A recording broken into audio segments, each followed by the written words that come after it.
Pep. That 4-0 defeat at Goodison in January, that was obviously a very painful memory for you. Was it also the 4-0 defeat to Everton at Goodison in January? Obviously very painful. Did it also sort of define in your mind what you needed, that you needed to rebuild? Was it a really changing moment for you in last season? That's a long time ago.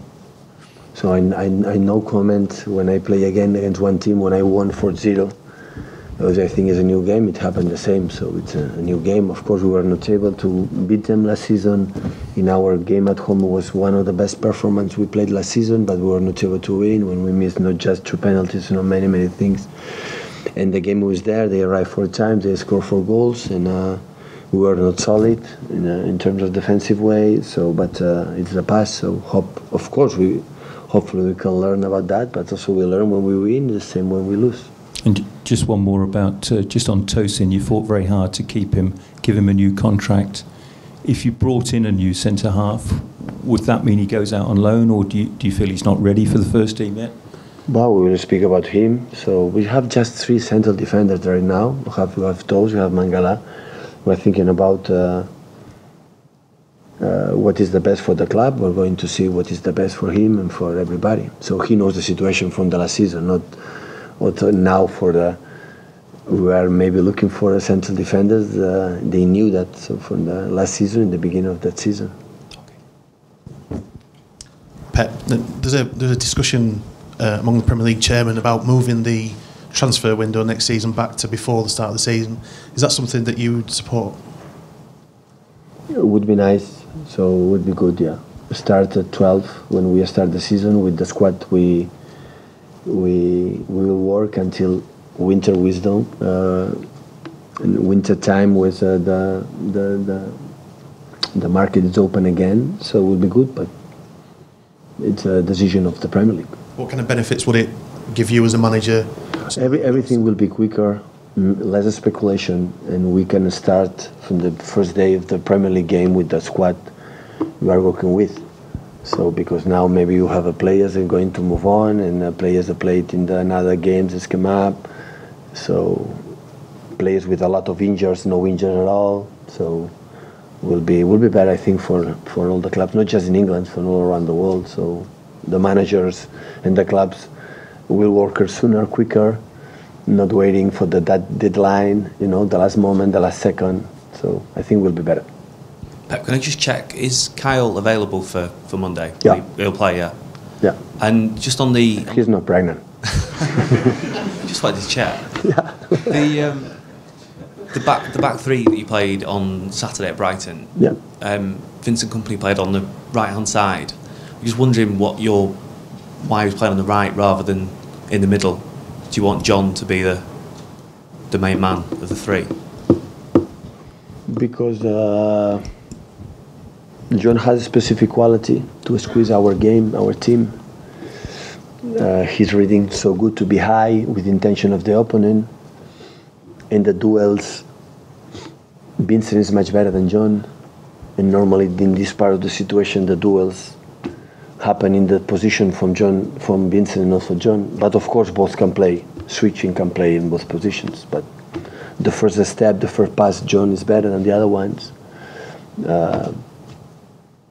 And starting like this in pre-season work as well, and that's why I continue. But of course, Vincent can play there and John can play there. But if you ask me the reason why, it was that. Is there kind of any worry that Vincent could be dragged out of position on the right-hand side? It looks like it could be.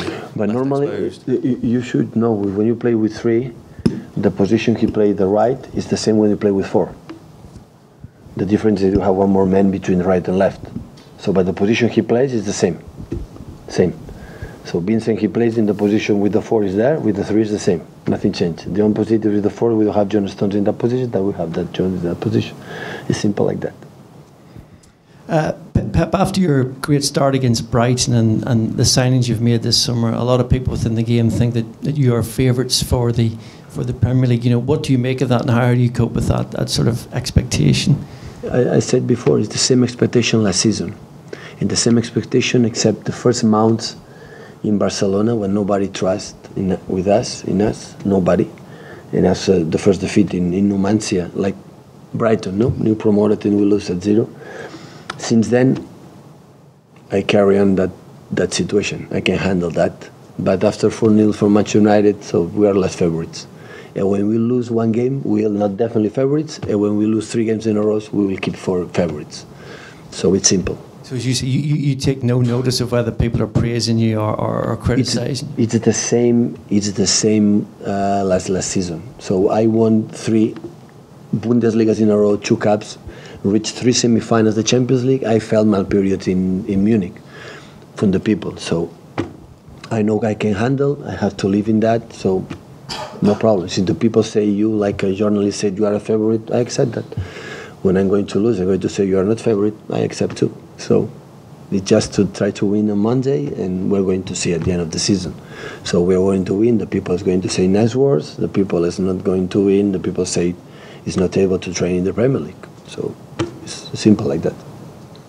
Pep, you were better away from home last year. Yeah. Can you explain why No. you had more problems? I thought a lot of times about that, but I didn't find a reason why. Hopefully that season at home we can make a good performance and win a lot of games. Yeah. So what are you looking for on Monday night from the team and the fans?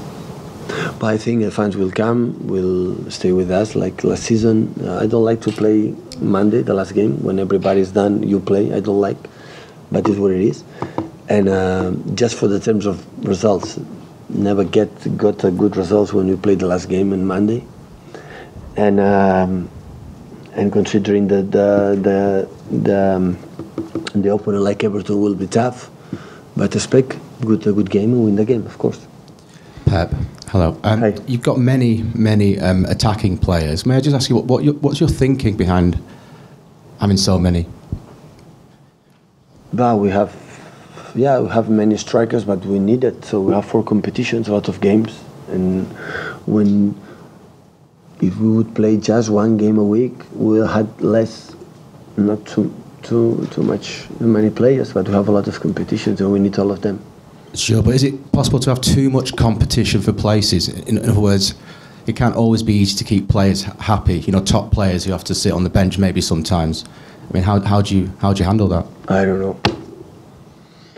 Hopefully they can understand that, knowing that we'll not understand that.